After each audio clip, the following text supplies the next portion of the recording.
Bora lá, nação, mais um vídeo top no nosso canal analisando a imprensa esportiva. E, meus amigos, o Flamengo venceu por 3-0 o Grêmio. E o Flamengo começou a decolar no Campeonato Brasileiro. O Flamengo já está em terceiro colocado, está a 5 pontos atrás do Botafogo e 3 pontos atrás do Palmeiras nesse momento. O Flamengo começou a decolar, reagiu. São 10 partidas invicto que o Flamengo está construindo nesse momento. São 4 vitórias importantíssimas. Essa sequência de vitórias que foi contra o Fluminense por 2-0. Depois teve a partida contra o Vasco 4-1. Depois mais uma partida importante contra o Racing 2-1. E agora 3-0 contra o Grêmio. São adversários qualificados e o Flamengo conseguiu essa vitória muito importante. E é para dar moral pro Flamengo, pro time do Sampaoli. O Mengão começou a decolar. Nós vamos reagir nesse momento. Tem aí o Pilhado, tem os comentaristas, tem o programa da ESPN. Vamos aqui analisar tudo nesse momento. Mas faz o seguinte, já chega explodindo o dedo no like, principalmente se você está contente, está feliz. Escreva nos comentários a sua opinião, o que você achou da partida. Se você não é inscrito no canal, convido você a fazer parte, se inscreva, ative o sino das notificações. Cresce esse vídeo, vou deixar o canal do Pilhado, também é o canal da ESPN, link na descrição. Bora para mais um vídeo aqui no nosso canal. Paulo César Vasconcelos para contarem mais pra gente do que foi esse Flamengo e Grêmio, um jogaço que terminou com vitória do Flamengo 3-0, recolocando o Flamengo no G4 do Brasileirão. Tudo bem, Renata? Bem-vindo ao Troca. Boa noite, Diniz, tudo bom? Boa noite pra todo mundo que tá ligadinho aí no Sport TV. Jogaço aqui no Maracanã, hein? E a gente já tava falando isso no nosso pré-jogo, porque é o melhor momento, né, que vivem Flamengo e Grêmio na temporada. Então a promessa era de um jogão mesmo, e foi assim desde o início, desde o primeiro minuto, o tempo todo a bola rolando. E, né, ele saiu satisfeito com o desempenho, não com o resultado, obviamente. Tomou de 3-0 do Flamengo no Maracanã. Mas com o rendimento do time, que fez um bom jogo contra o Flamengo, criou inúmeras oportunidades, finalizou 24 vezes e perdeu o jogo, né? Mas acho que ele passa um recado do que ele quer para frente, né? Que o time continue, principalmente ofensivamente, desempenhando como hoje. Porque o Grêmio, até rodadas atrás, estava tendo muita dificuldade, né? Na parte da criação de jogadas, era um time de muita bola no pé, pouca profundidade.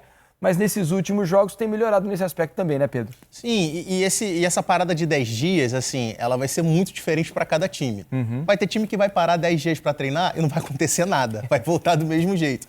E vai ter time que já está numa boa toada e esses 10 dias vão ser fundamentais para conseguir ajustar, para conseguir recuperar jogadores. E é o caso, na minha visão, de Flamengo e Grêmio. A gente até via aqui, né, o trabalho do Jorge Sampaoli até então. O período máximo que ele teve entre um jogo e outro foram 5 dias. Mas, na real, a média era tudo entre 3 e 4 dias. Raríssimo, né? Sim, raríssimo. Fez uma vez só. A média era 3 a 4 dias. Então, assim, isso também influencia em termos de recuperação física dos jogadores. E até para isso, esses 10 dias vão ser importantes. E acho que o Grêmio também vem na mesma sequência. É um time que está se arrumando, mas pelo que é o calendário do futebol brasileiro, não te dá a oportunidade de treinar. Você tem que ir arrumando com o carro em movimento. E acho que esses 10 dias vão ser muito produtivos para o Grêmio, assim como para o Flamengo. O Sampaoli tocou na entrevista ali, Losetti, e vejo que aqui outras pessoas, aqui, né, telespectadores, por meio da hashtag Troca de Passes, também estão falando sobre esse assunto, né, do absurdo do gramado, né? O André Vieira, o Vinícius Prado, entre outros aqui, dizendo que entra ano, sai ano, a conversa aqui é sempre a mesma, né? A gente não consegue encontrar uma solução. É claro que estádios que tem mais de um clube jogando tem uma dificuldade maior, porque a quantidade de jogos, infelizmente, machuca o gramado, né? É mais difícil para recuperar. Assim como os atletas, o gramado também precisa de recuperação. E o Maracanã é muito usado, como o Castelão, curiosamente, são os estádios que a gente tem mais problemas, né? O Mineirão era uma vergonha hoje. E acaba prejudicando outros clubes que, em tese, não tem nada a ver com isso, porque o América Mineiro tem o seu estádio, mas que também passou a ser utilizado com maior frequência e hoje não pode jogar no seu estádio. Quer mais um que está apoiando essa causa? A Gabigol, que acaba de postar no Twitter, no jogo de beach soccer, tinha que dar o time carioca. Flamengo vence o Grêmio. Criticando o gramado, porque o gramado é como se tivesse muita areia no gramado do Maracanã. É o próprio Gabigol também reclamando do gramado. Você falou que entra ano, sai ano, a gente não consegue encontrar uma solução. Eu sei por quê. A gente não tenta. Quantas vezes você já viu a CBF, pra valer, tentar encontrar uma solução para a qualidade dos gramados do campeonato? Por isso que eu acho que a Liga seria importante nesse aspecto. Que eu acho que para valorizar o produto, produto futebol brasileiro, produto campeonato brasileiro, você precisa ter gramado bom. O Sampaoli disse, eu respeito muito o futebol brasileiro e a questão do gramado é fundamental. O problema é esse, Sampaoli, nós não nos respeitamos, né? O futebol brasileiro não se dá o respeito, simples. E as pessoas estão preocupadas com discussões menores, não é o caso da Liga, que é outro assunto, mas com picuinhas, com assuntos que se arrastam do jogo, com discussões, com comportamentos. E o gramado, que é fundamental, é a essência do bom jogo. Quando você fala com jogadores brasileiros, principalmente da seleção, e pergunta a eles, mas qual é a principal diferença do futebol europeu? Tem várias, são inúmeras. Mas eles sempre falam, ou 90% deles sempre vão falar primeiro item, gramado. É o mais, acho que é o mais básico. Lógico, imagina. É a bola e o campus, é o básico. É o nível que o cara tem, exato. Então... Vamos falar sobre o jogo em si, em que pese o gramado. Por exemplo, o Wesley é um menino que, muitas vezes eu percebo aqui nas redes sociais, né, na nossa hashtag, muitos torcedores, não é o caso de hoje, mas em jogos passados, o torcedor tem pouca paciência com o Wesley. E o Wesley, pelo menos para mim, ele tem se mostrado um escape importante do Flamengo. Se a gente pegar o primeiro tempo do jogo de hoje, o Flamengo teve 3 ou 4 bons lances, todos do lado dele, todos com participação do Wesley, inclusive o gol do Everton Cebolinha. É um menino que tem velocidade, que tem coragem para jogar, ele não se entrega, pode ter alguns defeitos, né, no polimento das jogadas, mas da falta de iniciativa dele não dá para reclamar, né, Pedro? Eu acho que tem uma questão com o Wesley, a participação dele, ó, e é uma bola que está perdida e que ele vai brigar e recupera. Eu acho que tem uma questão com ele que o Wesley, ele ataca muito melhor do que defende. O ponto forte do Wesley é o ataque, é o apoio, é a chegada na área, é pisar na área, aparece finalizando muito bem. Só que isso exige dele também, de um lateral, essa recomposição. A questão é que os dois laterais do Flamengo são dois jogadores muito ofensivos. Tanto o Wesley pela direita, assim como o ponto forte do Ayrton Lucas, inclusive jogador convocado para a Seleção Brasileira. Ele foi convocado para a Seleção Brasileira porque ele é um lateral que apoia muito bem, que chega muito bem no ataque. E aí eu acho que diz muito mais sobre a necessidade do Flamengo conseguir, coletivamente, conseguir proteger os avanços desses laterais ou a forma que sobe. Por exemplo, o Flamengo tem sido um time onde, na verdade, os laterais é que estão jogando abrindo o campo e justamente potencializando esse jogo por dentro de meias, como a Arrascaeta, como o Gerson, a chegada do Pulgar de trás. Só que, às vezes, fica um cobertor curto. Se você pega um time que consegue se defender muito bem, se estrutura muito bem defensivamente e tem o escape, velocidade pelos lados do campo, o Flamengo tem dificuldade de conseguir conter, porque os dois laterais são dois jogadores que apoiam bastante. Eu acho que é muito mais uma questão do Sampaoli conseguir encontrar um melhor equilíbrio, principalmente nas coberturas, para conseguir fazer com que o Flamengo não seja um time exposto e consiga aproveitar melhor as virtudes dos seus dois laterais.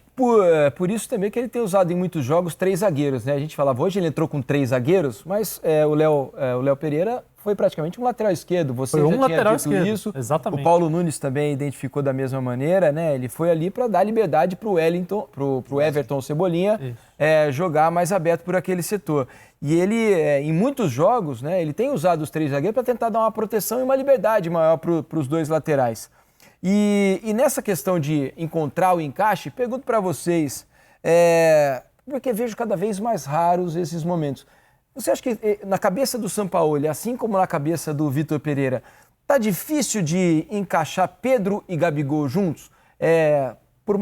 Pela maior parte do tempo, na maior parte dos jogos, ou vai ser um ou vai ser outro? Como é que você está imaginando isso, essa sequência ali no ataque do Flamengo, Luzé? É que eu acho que esse assunto, desde que ele surgiu, que foi quando o Pedro chegou ao Flamengo, ele virou 2 tabus, o tabu de um lado e o tabu do outro. Primeiro era não dá para os dois jogarem juntos, e depois os dois precisam jogar juntos, porque de fato, quando eles jogaram juntos, foi uma maravilha. O Flamengo conquistou títulos, o Flamengo fez bons jogos, não todos, mas o Flamengo conseguiu alguma evolução justamente pela proximidade dos dois e pelo Gabriel se adaptando a uma série de novas funções e novas atribuições que ele foi ganhando ao longo do tempo. E ele se adapta bem a todas elas. O Pedro é um jogador espetacular. Eu acho que não vai ser tabu. Para falar que agora o Flamengo embalou. Agora o Flamengo embalou, 4ª vitória consecutiva. O Flamengo chega à sua 4ª vitória consecutiva e jogos difíceis. É bom a gente deixar claro. Jogos difíceis que o Flamengo vence jogando. Ah, pilhado, mas o resultado hoje foi injusto. O Grêmio jogou bem, jogou, mas o Flamengo foi intenso os 90 minutos. É o que eu falo. Para mim, o torcedor do Flamengo ele tem que comemorar quando o time é intenso, quando o time tem raça, quando o time tem preparo físico para jogar o jogo inteiro. E hoje jogou. Contanto que fez um gol nos acréscimos, gol do Bruno Henrique. É bom pra caralho ver o Bruno Henrique fazer gol de novo. É muito bom ver o Bruno Henrique voltando. Bruno Henrique teve princípios de arrancada. Bruno Henrique fez o gol. O Bruno Henrique entrou motivado. O Bruno Henrique, antes dele fazer o gol, ele tirou uma bola lá atrás, no ataque do Grêmio, e ele vibrou ao lado do Davi Luiz. Isso é Flamengo. Flamengo é vibração, Flamengo é ter vontade, Flamengo é jogar com intensidade o jogo inteiro. E o Flamengo jogou com intensidade o jogo inteiro. Isso é motivo sim para se comemorar. E com relação ao Grêmio, vira com certeza, volta na cabeça do torcedor aquele 5-0. Porque o Flamengo venceu por 5-0 numa semifinal de Libertadores. Se eu não me engano, foi o último grande jogo entre Flamengo e Grêmio. Agora recebe o Grêmio no Maracanã e dá de 3-0 do Grêmio dentro do Maracanã. O Grêmio merecia ter feito 1 ou 2 gols pelo menos, merecia.